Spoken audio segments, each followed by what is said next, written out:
جو امام مسجد تھا وہ مرزئی ہو گیا تھا، جس کی وجہ سے یہ ان مرزیوں کے پاس عبادتگاہ چلی گئی تھی، ان کی عبادتگاہ بن گئی۔ محلہ پراسگان میں قادیانی عبادتگاہ کا جو ایشو بنا ہے، اس علاقے کے اندر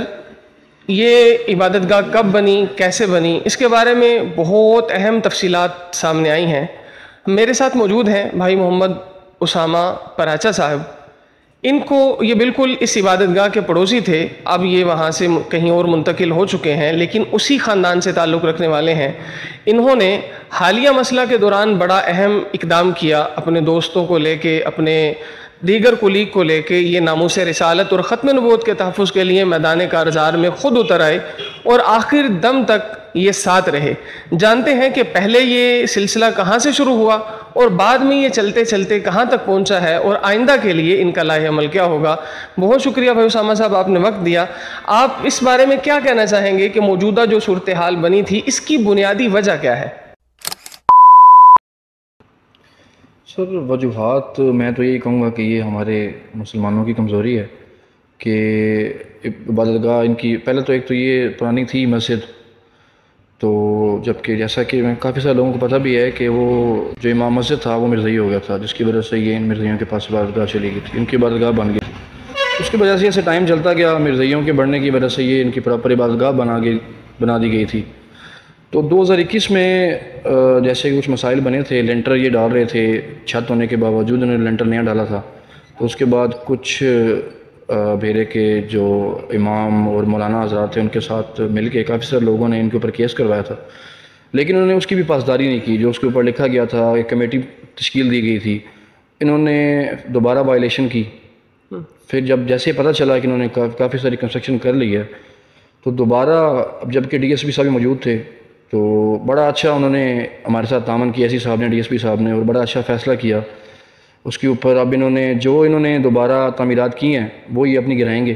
جس میں اوپر لینٹر کے اوپر انہوں نے جو چار دیواری کی ہے، جو انہوں نے کوئی اندر کمرے بنائے نئے ہیں، اس کو یہ پراپر دوبارہ اپنی اسی حالت میں لے کر آئیں گے۔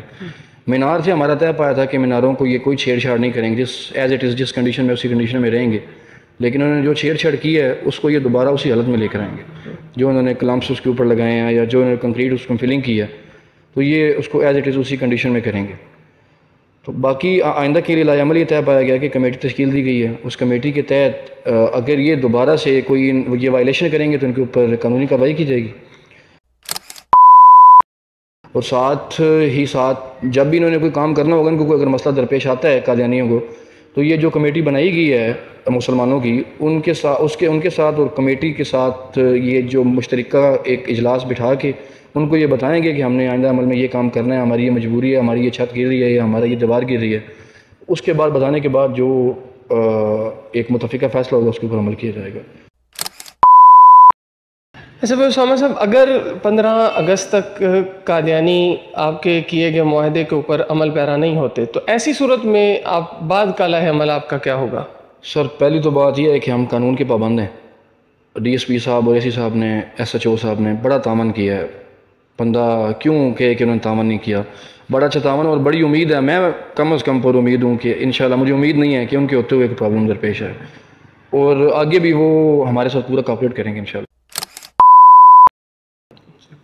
یہ تھے بھائی محمد اسامہ صاحب، محلہ پراسگان کے سابقہ رہائشی ہیں اور بالکل اسی عبادتگاہ کے قریب رہنے والے تھے، اور یہ بتا رہے ہیں کہ یہ پہلے مسجد تھی، بعد میں اسی مسجد کے امام صاحب قادیانی بنے اور یہ سلسلہ آگے چلتا گیا۔ اب اس کے بعد دیکھتے ہیں قانونی رائے اور قانونی ماہرین اس کے بارے میں کیا کہتے ہیں، تو انشاءاللہ قانونی راستہ اختیار کریں گے۔